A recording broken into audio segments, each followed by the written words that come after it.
अपने माता पिता का दिल ना दुखाओ। शादी के सुहाग सेज पर बैठी एक स्त्री का पति जब भोजन का थाल लेकर अंदर आया तो पूरा कमरा उस स्वादिष्ट भोजन की खुशबू से भर गया। उस स्त्री ने अपने पति से निवेदन किया कि माँ जी को भी यहीं बुला लेते हैं तो हम तीनों साथ बैठकर भोजन करते हैं। पति ने कहा, छोड़ो उन्हें, वो खाकर सो गई होंगी, आओ हम साथ में भोजन करते हैं। उस स्त्री ने पुनः अपने पति से कहा कि नहीं, मैंने उन्हें खाते हुए नहीं देखा है। तो पति ने जवाब दिया कि क्यों तुम जिद कर रही हो, शादी के कार्यों से थक गई होंगी इसलिए सो गई होंगी, नींद टूटेगी तो खुद भोजन कर लेगी, तुम आओ हम प्यार से खाना खाते हैं। उस स्त्री ने तुरंत तलाक लेने का फैसला कर लिया और तलाक लेकर उसने दूसरी शादी कर ली और इधर उसके पहले पति ने भी दूसरी शादी कर ली। दोनों अलग अलग सुखी घर गृहस्थी बसाकर खुशी खुशी रहने लगे। इधर उस स्त्री के 2 बच्चे हुए जो बहुत ही सुशील और आज्ञाकारी थे। कई वर्ष बीत जाने के बाद एक दिन वह औरत अपने बेटों के साथ यात्रा पर गई हुई थी।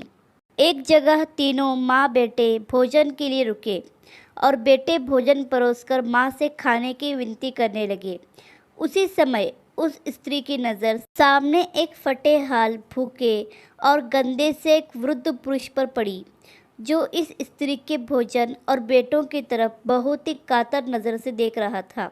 उस स्त्री को उस पर दया आ गई और बेटों को बोली कि जाओ, पहले उस वृद्ध को नहलाओ और उसे वस्त्र दो, फिर हम सब मिलकर भोजन करेंगे।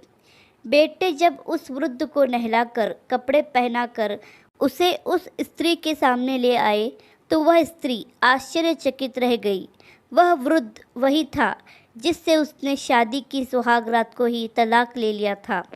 उसने उससे पूछा कि क्या हो गया जो तुम्हारी हालत इतनी दयनीय हो गई।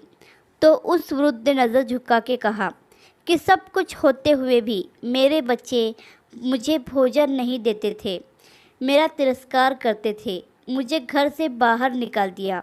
उस स्त्री ने उस वृद्ध से कहा कि इस बात का अंदाज़ा तो मुझे तुम्हारे साथ सुहागरात को ही लग गया था, जब तुमने पहले अपनी बूढ़ी माँ को भोजन कराने के बजाय उस स्वादिष्ट भोजन के थाल लेकर मेरे कमरे में आ गए और मेरे बार बार कहने के बावजूद भी आपने अपनी माँ का तिरस्कार किया।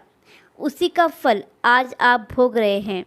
माता पिता के साथ तुम्हारा सलूक एक ऐसी कहानी है जिसे लिखते तो तुम हो लेकिन तुम्हारी संतान तुम्हें पढ़कर सुनाती है।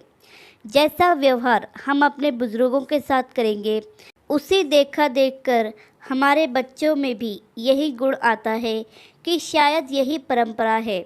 याद रखना, माँ बाप नाराज़ तो ईश्वर नाराज़। इस कहानी पर आपकी क्या राय है हमें कमेंट करके ज़रूर बताइए।